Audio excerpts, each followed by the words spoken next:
Man in the Lake, 1994, Minnesota. The lake was always quiet at night. That was Jake's favorite thing about summers at his family's lake house.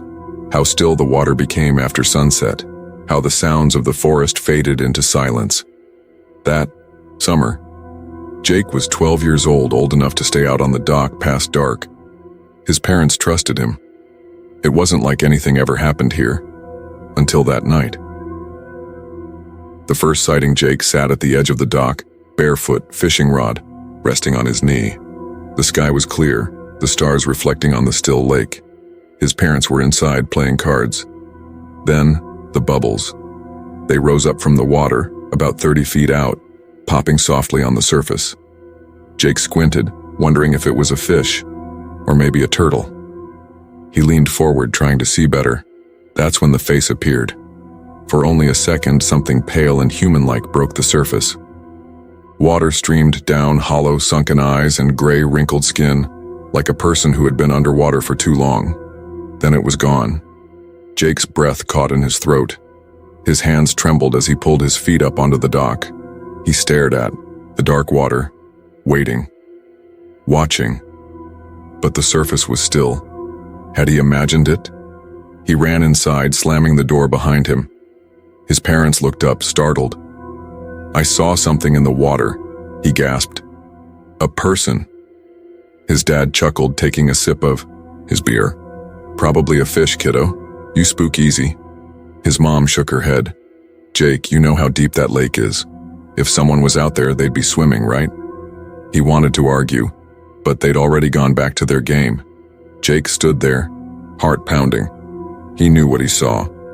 The man at the window that night. Jake couldn't sleep. He kept hearing the bubbles, the quiet pop of something rising from the deep. He forced himself to roll over, facing the window. Outside, the moon cast a soft glow on the lake. It looked so calm. Then, a shape moved on the shore. Jake's body went rigid. He wasn't imagining it. Something was standing at the water's edge, staring up at the house. His breath hitched as the figure stepped forward, moving closer. It was tall and wet, its body glistening in the moonlight. And then Jake saw its face, the same gray, lifeless skin, the same hollow eyes. Water dripped from its mouth as it stood just outside his window, watching.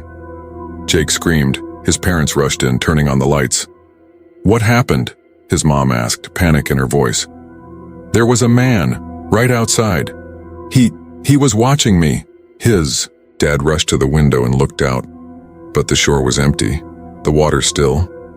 "There's no one there, Jake," his dad sighed. "Just a bad dream." But Jake knew.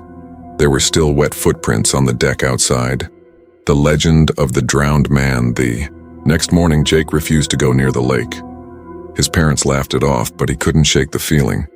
His unease only grew when he overheard an old fisherman at the bait shop later that day.